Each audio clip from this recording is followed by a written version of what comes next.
MTN SME Hub. Link to growth. Link to success. Link to the ultimate resource for business advice and insights.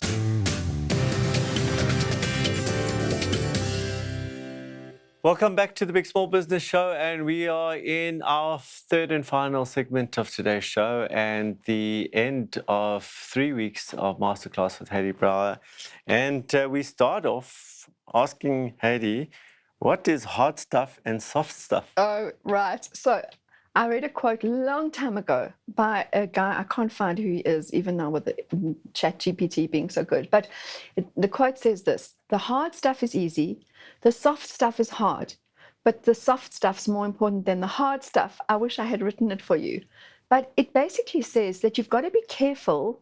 It says to me, you've got to be careful of focusing on the widget, how you price it, where you market it, how you package it, in the absence of focusing also on how you develop a brand around it, what it feels like to engage with you, what's your customer experience like. So the hard stuff and the soft stuff together is what we need. But the soft stuff is often the thing that distinguishes you from other brands. An airline gets you there on time, gives you decent food, hopefully, the loo, but it also made you feel happy because they made you smile. You talk about it takes a village to raise a brand, not a child, but to raise a brand. Talk to me more about that.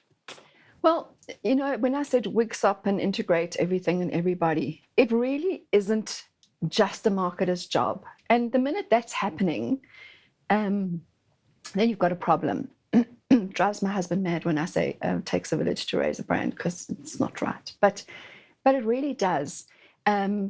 The promises kept by the internal customer team, or pricing is done by a pricing department or an actuary or a clever person with a calculator and a great pencil.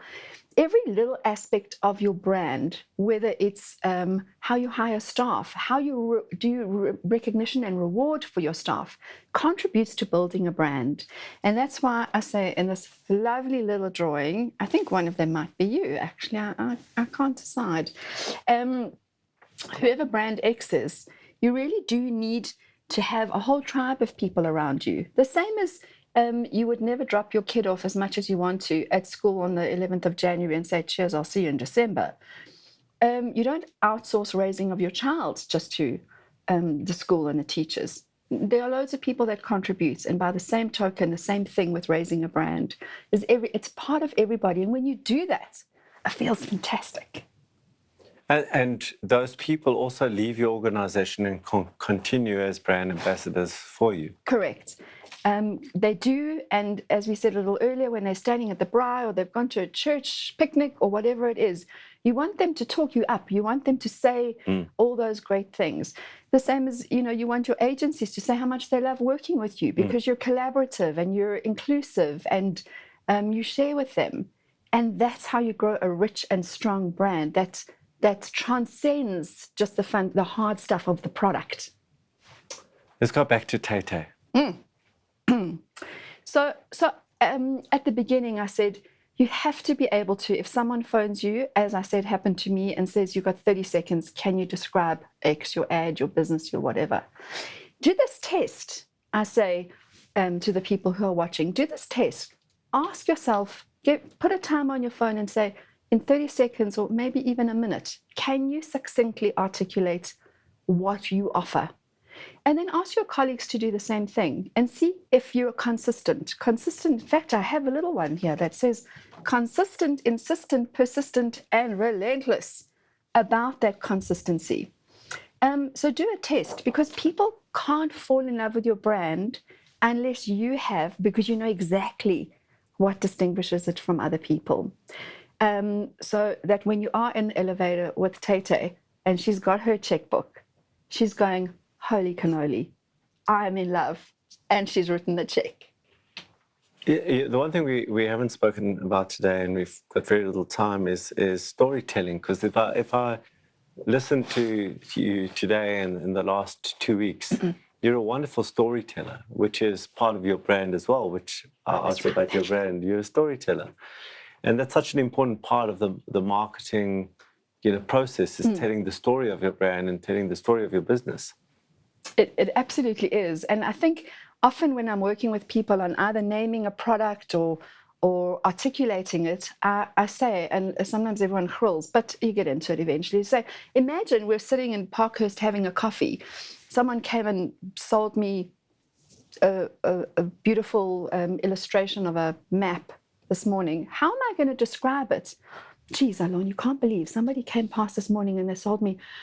It was kind of like, it was sort of, I think it was a little bit like, maybe it was, it's useless. You have to help people to fall in love with your brand by being able to describe it succinctly and consistently. And then you're away. So test it. It's fun. And our last thing is the lessons you learned from your opa. Who would have thought that my opa, who was a magician, and he really was, his name was Jess Jaffet, and my opa was a magician, and I have all his magic books. Some of them are big catalogs about buying the actual equipment to do a trick. And he was brilliant. I mean, he cut my granny in half and my mom and levitated them and made them disappear. They all came back for Friday night supper, so all was well. But I thought about it the one day, and I thought, looking at those books of his and thinking, how did he make people believe he was doing that? I mean, we're grown-ups here. He did adult magic. David Copperfield makes an entire aeroplane disappear. There's 3 steps. First, you have to conceptualize it. You have to say, what do I want to make people believe about my business, about my brand? 2, you have to engineer it. Then you've got to really plan where they're going to sit, how am I going to drape the plane, where are the lights going to be, probably mirrors. I don't know how you disappear a plane.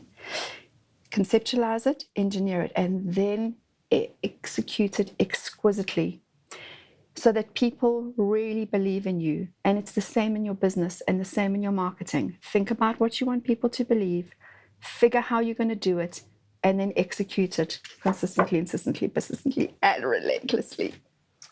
Heidi Brauer, thank you from the bottom of my heart. Thank you for the last 3 weeks. And I'm sure you've been as enthralled and as educated as I've been over the last 3 weeks. We're really privileged to have had you on the show. And I've got 3 steps for you. I think you go to YouTube, number 1. You go find this last 2 shows and you watch them again, because that's exactly what I'm going to do. There was so much information here. I'm going to sit with a pen, actually bring my marketing person into the room, and we're going to watch this again. This was a great masterclass, and we're very privileged to have had it. And I hope we've added value to you. We're going to have an agendaless chat with you, and we hope we've dealt with all your strategic imperatives today. And that's it for today's show. Do remember, if you think it, write it down and make it a reality.